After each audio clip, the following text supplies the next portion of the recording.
This is a narrated PowerPoint by Jennifer Rivera. What is the concept of social theory? The social theory refers to the use of abstract and often complex theoretical frameworks to describe, explain, and analyze the social world.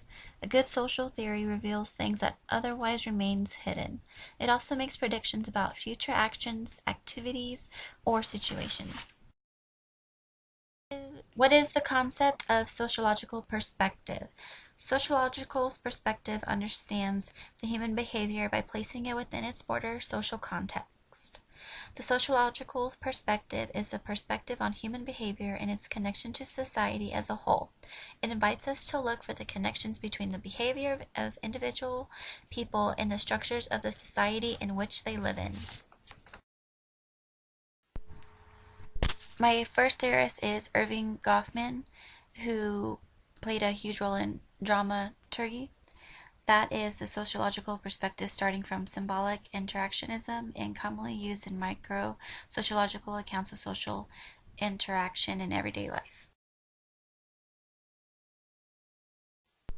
My second theorist is Harold Garfinkel, who uses ethnomethodology, which refers to the study of how people use background assumptions to make sense out of life.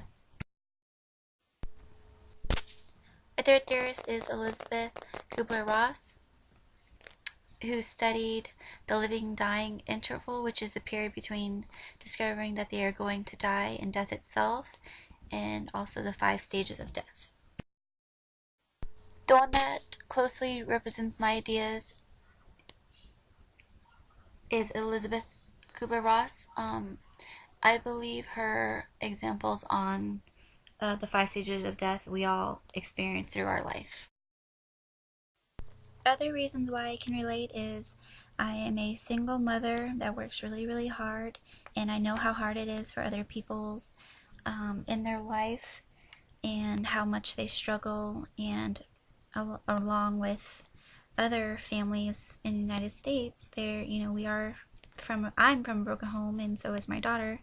I am in school, struggling with debt and trying to raise my daughter and trying to do the best that I can. And that's why I want to be a nurse, because I believe I do have a good understanding of sociology and human behavior, and why people do things the way why people do certain things, and I like to be there for them and relate with them. The difference between Erving Goffman and Harold Garfinkel is Goffman relates dramaturgy to social life, and basically the stages of drama that you can bring to life, called dramaturgical analysis. And Garfinkel uses ethnomethodology, which people use assumptions to make sense out of life. The difference between Harold Garfinkel and Elizabeth Kubler-Ross is Garfinkel uses assumptions, meaning that there's no logic or knowledge or anything behind what they're assuming, and Kubler-Ross uses the 5 stages of grief or death. Anger, depression, denial, bargaining, acceptance. Those are pretty much all examples of what we deal with every day.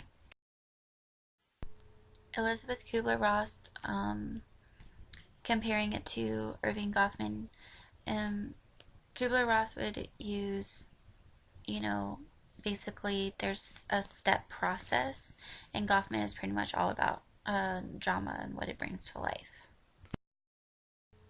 Down to sociology, I picked Do You Want to Live in a Nursing Home? I thought that was really important because, we all eventually get there at one point. We might not live in a nursing home, but we will be elderly at one point. I think Kubler-Ross can relate to this because, there are stages into accepting, you are old and you are in a nursing home, and I think it really touched home for me because my grandmother's really close to me, and she's very old, and she's my last grandparent, and she's she's not in a nursing home, but she does need to be taken care of. For cultural diversity, I picked the female circumcision article. I believe Irving Goffman would um, be used more towards this type of story. He would use a lot of drama, especially in this. If you look at the picture, I mean, you see female circumcision and an X and the type of tool that they use, and it's very, very dramatized. And you could just imagine what type of procedure that would, be related to. For the thinking critically, I chose an article on how long do you want to live. Um, I think um, Harold Garfinkel would be best suited for this article because no matter what, I mean, in the future, we don't know how long we're going to live. We don't know what's going to happen tomorrow. We don't know what's going to happen a year from now. I think we assume that, we'll live to be a certain age and have all these expectations in life, and it might not always end up that way.